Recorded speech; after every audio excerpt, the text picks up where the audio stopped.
গভীর নিস্তব্ধ রাত, যে রাতের অন্ধকারটা শুধু চোখে নয়, মনে গিয়েও দাগ কাটে। চারপাশে কেউ নেই, শুধু শেয়াল কুকুরের ডাক আর সঙ্গে হালকা হাওয়া বইছে। ভাবো তো, এমন সময় বাড়িতে কেউ নেই, না কারেন্ট, শুধু টিপ টিপ করে জ্বলছে ঘরের মধ্যে একখানি বোম। দেওয়ালে থাকা ঘড়ির টিকটিক শব্দ আর ঘন্টার কাঁটা যখন 12কে ছুঁই ছুঁই, তখন হঠাৎ দরজায় তুমি চমকে উঠে কিছু বোঝার আগেই আবার তুমি ভাবলে, এত রাতে আবার কে আসবে? এই ভাবতে ভাবতেই তুমি দরজার দিকে এগোলে। দরজা লকে হাত দিতেই তোমার মনে পড়ে গেল, তুমি এই রাতেই একজন মানুষকে শ্মশানে রেখে এসেছ। ভাবতে ভাবতেই আবার বুকটা ধরফর করে উঠল, শ্বাস নিতেও যেন কষ্ট হচ্ছে। এমন সময় এক অদ্ভুত শক্তি তোমাকে বাধ্য করলো দরজা খুলতে। আর দরজা খুলতেই তুমি দেখলে, যাকে কয়েক ঘন্টা আগে তুমি শ্মশানে ফেলে রেখে এসেছ, সে তোমার দরজায় দাঁড়িয়ে। ভাবো তো, ঠিক কেমন অনুভূতি হবে তোমার? দরজায় যে রয়েছে তার চোখে কোনো আলো নেই, মুখে কোনো অনুভূতি নেই, যেন শান্ত এক ঠান্ডা নিস্তব্ধ দৃষ্টি আছে শুধু। সে ধীরস্বরে তোমাকে জিজ্ঞেস করে, আমাকে তোমরা ফেলে রেখে এলে? নমস্কার, আমি শুভ। ভূতভীষণ হরর পডকাস্ট চ্যানেলে সবাইকে স্বাগত জানাচ্ছি। আশা করি সকলে খুব ভালো আছেন, সুস্থ আছেন, নিরাপদে আছেন। আজকে ভূতভীষণের 82 নম্বর হরর এপিসোডে আপনারা শুনতে চলেছেন পশ্চিমবঙ্গেরই আরও একটি গ্রামের ভয়ঙ্কর সত্যি ভৌতিক ঘটনা। আজকের এই ঘটনা প্রেরক কিন্তু আমাদের এর আগেও ঘটনা পাঠিয়েছেন, তো ওনার পরিচয়টি আগে দিয়ে নেব। উনি চন্দন কুমার মাইতি। ওনার এর আগে যে ঘটনাটি ছিল সেটাও কিন্তু খুব ভয়ঙ্কর। আমি ডেসক্রিপশনে সেই ঘটনার লিঙ্কটা দিয়ে রাখবো, আপনারা চাইলে শুনতে পারেন। তো আজকে যে ভয়ঙ্কর ঘটনাটি ঘটেছিল সেটি পশ্চিমবঙ্গের চন্দনপুর নামক একটি গ্রামে। তার কোনো কথা বাড়াচ্ছি না, আমি মূল ঘটনায় চলে যাচ্ছি। আশা করি ঘটনাটি আপনারা শুরু থেকে শেষ পর্যন্ত শুনবেন। শুরু করছি আজকের এপিসোড। আজকের এই ভয়ঙ্কর ঘটনাটি ঘটেছিল পশ্চিমবঙ্গের চন্দনপুর গ্রামে। গ্রামটি দিনে যতটা সাধারণ, রাতে ঠিক ততটাই অস্বাভাবিক হয়ে ওঠে। গ্রামটা ছিল শান্ত, নিরিবিলি। চারিদিকে ছিল ধান ক্ষেত, একটা পুরনো বড় পুকুর, আর পাশেই একটা ছোট জঙ্গল। এই গ্রামেই বাস করত বছর 40-এর গোপাল মণ্ডল, পেশায় একজন চাষি। লোকটা ছিল অত্যন্ত সাধারণ। তার না ছিল কোনো কারোর সঙ্গে শত্রুতা, আর না ঝামেলা। গোপালের পরিবারে ছিল তার স্ত্রী মালতী ও তাদের একমাত্র ছোট ছেলে। নিজের পরিবারকে সাথে নিয়ে গোপাল সুখেই ছিল, সবকিছু ঠিকঠাকই চলছিল। কিন্তু হঠাৎ এক ভাদ্র মাসের ঘোর অমাবস্যার রাতে গোপাল, তার স্ত্রী মালতী ও তাদের একমাত্র ছেলে ঘরের মেঝেতে বসে গল্প খুনসুটি করতে করতে রাতের খাবার খাচ্ছিল। রাতের খাওয়া শেষ হলে গোপাল তার স্ত্রী মালতীকে বলে, হ্যাঁ গো, আমি না একটু বাইরে যাচ্ছি, হাওয়া খেয়ে আসছি, একটু পরে তুমি ততক্ষণ বাড়ির ভেতরেই থাকো, যা কাজকর্ম আছে করে রাখো, আমি আসছি একটু পরে। হ্যাঁ। মালতী বলে, হ্যাঁ, এত রাতে আবার বাইরে যাওয়ার কি আছে, যেও না গো বাইরে, এখানেই থাকো। তবুও গোপাল বাইরে যায়। মালতী ছেলেকে ঘুম পাড়িয়ে দেয় আর অপেক্ষা করে গোপালের ঘরে আসার। সময় বয়ে চলে, কিন্তু মালতী অপেক্ষার আর অবসান হয় না। রাত গভীর হয়ে যায়, গোপাল তবুও ফেরে না। মালতী চিন্তায় সারা রাত পায়চারি করতে থাকে আর গভীর আশায় দরজার দিকে তাকায়, কিন্তু গোপাল আর ফেরে না। ভোরের আলো ফোটা মাত্র মালতী গিয়ে আশেপাশের লোককে জানায়। তখন গ্রামের লোকেরা গোপালের খোঁজ শুরু করে। জঙ্গল, পুকুর, রাস্তাঘাট, চাষের জমি সব জায়গায় খোঁজাখুঁজি হয়, কিন্তু গোপালের কোনো খোঁজ পাওয়া যায় না। ঘটনার ঠিক দুদিন পর সন্ধ্যের দিকে গ্রামেরই দুজন লোক জঙ্গলের ভেতরের রাস্তা দিয়ে হেঁটে যাচ্ছিল। এমন সময় এক গাছের নিচে গোপালেরই মতো একটি দেহখানি খুঁজে পায় তারা সঙ্গে সঙ্গে গোপালের বাড়িতে খবর দেয়। এই খবর শোনা মাত্র গোপালের স্ত্রী ও ছেলে কান্নায় ভেঙে পড়ে। তারপর আশেপাশের বেশ কয়েকজন লোক গোপালের দেহখানি গোপালের বাড়িতে নিয়ে আসে। বাড়িতে ডাক্তারও নিয়ে আসা হয়।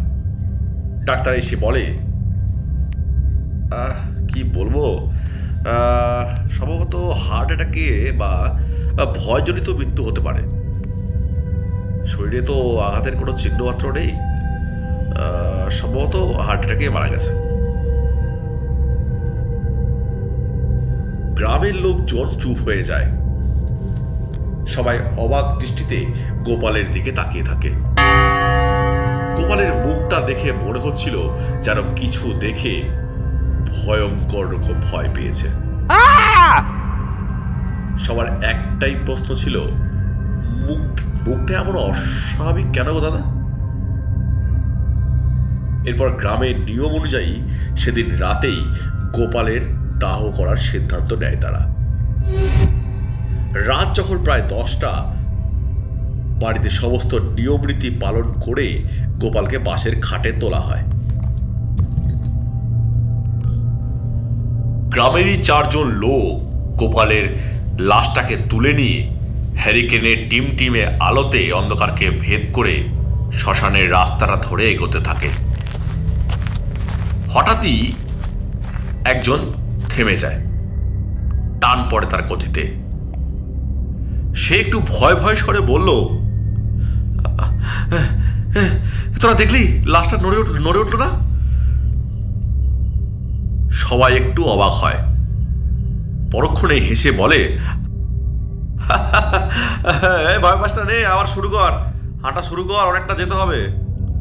ভীতু কোথাকার, চল পা বাড়া।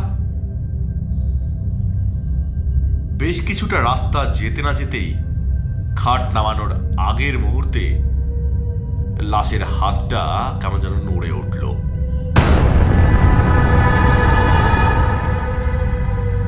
এবার আর কারো মুখে আগের হাসি নেই। সবার মনে আতঙ্ক আর মুখে ভয়ের স্পষ্ট ছাপ। সবাই দ্রুত লাশটাকে মাটিতে নামায়। এরপরে গোপালের মাথাটা কাত হয়ে যায়, শরীরও নড়ে ওঠে।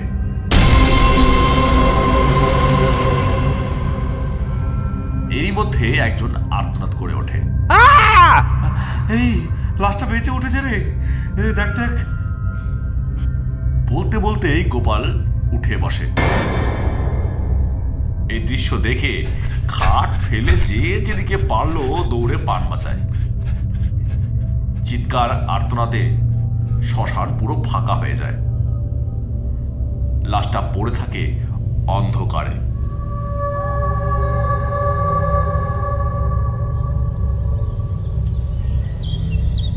পরের দিন আলো খুলতেই গ্রামের লোকজন আবার শ্মশানে যায়, কিন্তু গিয়ে তারা যা দেখে তা আরো ভয়ঙ্কর।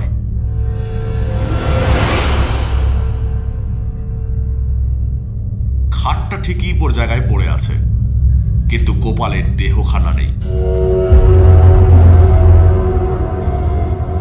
চারপাশে বহু খোঁজাখুঁজির পরও লাশের কোনো খোঁজ পাওয়া যায়নি। তার কোনো চিহ্ন মাত্রও ছিল না। এভাবেই পরের দিনটা কেটে যায়। গ্রামের লোকজন এসে মালতীকে সব জানায়। মালতী ও তার ছেলে গভীরভাবে ভেঙে পড়েছে এমনিতেই। তারপর এই সব শুনে অবাক হওয়ার পাশাপাশি ঘাবড়ে যায় ভীষণ।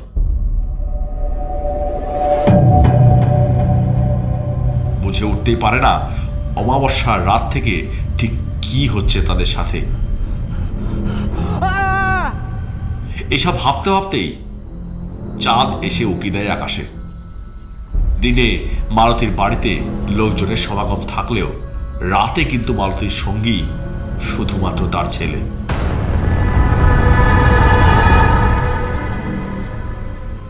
রাত যখন প্রায় 12টা ছোবে তখন হঠাৎ দরজায় চারপাশ অন্ধকারে ঠাসা, বাতাসে ঠান্ডা আমেজ। তখন মালতী জিজ্ঞেস করে, কে?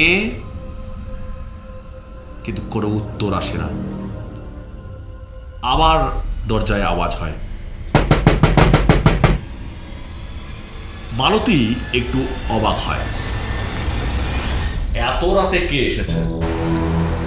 এখন তো কারো আসার কথা না। ভাবতে ভাবতেই দরজায় আবার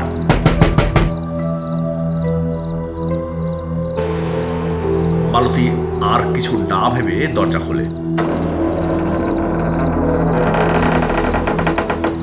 খুলতেই দেখে দরজায় গোপাল দাঁড়িয়ে।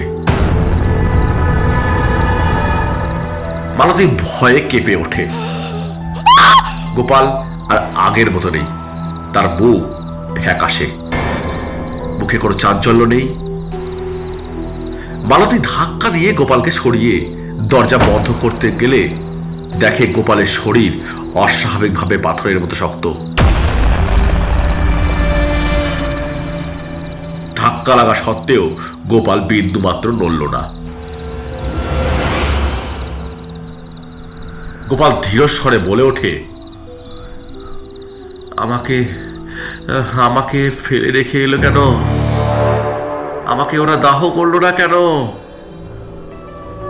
বলেই ধীরে ধীরে ঘরের ভিতরে ঢুকে পড়ে।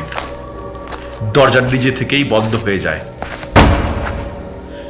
গোপালের বউ সজোরে চিৎকার করে ওঠে। সেই চিৎকারে তার ছেলে সহ প্রতিবেশীরা জেগে যায়।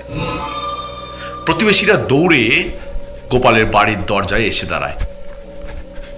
গোপালের স্ত্রীকে বহু ডাকাডাকি করে দরজা খুলতে বলে, কিন্তু ঘরের ভেতর থেকে অদ্ভুত শব্দ বাইরে আসতে থাকে, কিন্তু দরজা বন্ধই থাকে।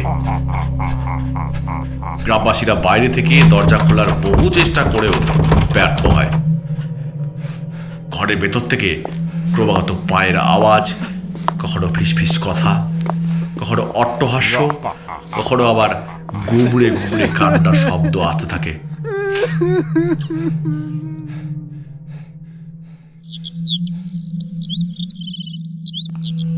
সকাল হতেই গ্রামের লোকজন দরজা ভেঙে ভেতরে ঢোকে। ভেতরে ঢুকতেই তারা দেখে ঘরের মাঝখানে গোপালের মৃতদেহ মাটিতে পড়ে আছে। কিন্তু এবার তার মুখে একটা অদ্ভুত রকমের হাসি। মালতী আর তার ছেলেও মেঝেতে পড়ে রয়েছে জ্ঞানহীন অবস্থায়। এই ঘটনার পর কেউ আর ওই বাড়িতে থাকেনি। গ্রামের মানুষ আজও বলে মাঝরাতে ওই বাড়ির দরজায় এখনো শব্দ শোনা যায়। গোপাল নাকি আবারও ফিরে আসে। তো প্রিয় শ্রোতা বন্ধুগণ, এই ছিল আজকের সত্যি ভৌতিক ঘটনা, যেটি চন্দনবাবু আমাদের পাঠিয়েছেন। ঘটনাটি যদি আপনাদের ভালো লেগে থাকে তাহলে অবশ্যই একটি লাইক করে দেবেন। আর ঘটনাটি আপনারা কে কোথা থেকে শুনছেন এবং আপনাদের ঘটনাটি কেমন লাগলো সেটি কমেন্ট বক্সে কমেন্ট করে জানাতে ভুলবেন না। ঘটনাটি যদি আপনাদের ভালো লেগে থাকে তাহলে আপনাদের পরিচিত সবার সঙ্গে এই ঘটনার লিঙ্কটা কিন্তু একটু শেয়ার করে দিতে পারেন, তাহলে তাদেরও এরকম ভৌতিক ঘটনা শোনার একটি অভিজ্ঞতা থাকবে। তো যাই হোক শ্রোতা বন্ধুগণ, আপনাদের যারা এই আমাদের ঘটনাটি শুনলেন, এরকমই যদি কোনো ভৌতিক অভিজ্ঞতা বা ভৌতিক ঘটনা আপনারা শুনে থাকেন, তাহলে সেটি কিন্তু আমাদের চ্যানেলে জানাতে পারেন। আমাদের সাথে যোগাযোগ করতে হলে আমাদের ডেসক্রিপশনে দেওয়া ফোন নাম্বার বা হোয়াটসঅ্যাপ নাম্বারে কিন্তু আপনারা যোগাযোগ করতে পারেন। এছাড়া ইমেল করেও কিন্তু ঘটনা পাঠাতে পারেন। আমাদের চ্যানেলের ইমেল আইডি হলো bhutbishonstory@gmail.com অথবা shubhasarkar345@gmail.com। তো এই ছিল আমাদের ইমেল আইডি। যদি আপনারা আমাদের চ্যানেলে এসে লাইভে ঘটনা বলতে চান, আপনাদেরকে আমরা চ্যানেলের পক্ষ থেকে স্বাগত জানাচ্ছি। আপনারা আসুন, কথা হবে, নতুন কিছু অভিজ্ঞতা হবে। আর যে সমস্ত শ্রোতা বন্ধুগণ বিশ্বাস করেন না এই সমস্ত ভৌতিক ঘটনা, আপনারা যারা মনে করেন যে এরকম কোনো ঘটনা ঘটতে পারে না, সবই বুজরুকি, তা আপনাদেরকে বলবো এইসব ঘটনাগুলো কিন্তু আপনারা এন্টারটেনমেন্ট হিসেবে শুনতে পারেন। কারণ এই জীবজগতে এমন অনেক কিছুই ঘটনা ঘটে যেগুলো আমরা কিন্তু বিজ্ঞানের চোখ দিয়ে দেখতে পারি না। অনেক কিছুই ঘটনা ঘটে। এবার যারা এইসব ঘটনা উপলব্ধি করেছে তারাই কিন্তু এই সমস্ত ঘটনা বিশ্বাস করবে। যতক্ষণ না কারোর সঙ্গে ঘটনা ঘটবে তাদের পক্ষে বিশ্বাস করাটা একটু অন্যরকমই ব্যাপার। যাই হোক, সেই বিতর্কে যাচ্ছি না। যদি আপনাদের ঘটনাটি ভালো লাগে আমাদের সঙ্গে থাকবেন, এটুকুই আশা রাখবো। আর যদি কেউ ঘটনা বলতে চান আমাদের সঙ্গে যোগাযোগ করতে পারেন। তো যাই হোক, সবাইকে আরও একবার নমস্কার, ভালোবাসা। সবাই ভালো থাকবেন, সুস্থ থাকবেন। শুভরাত্রি।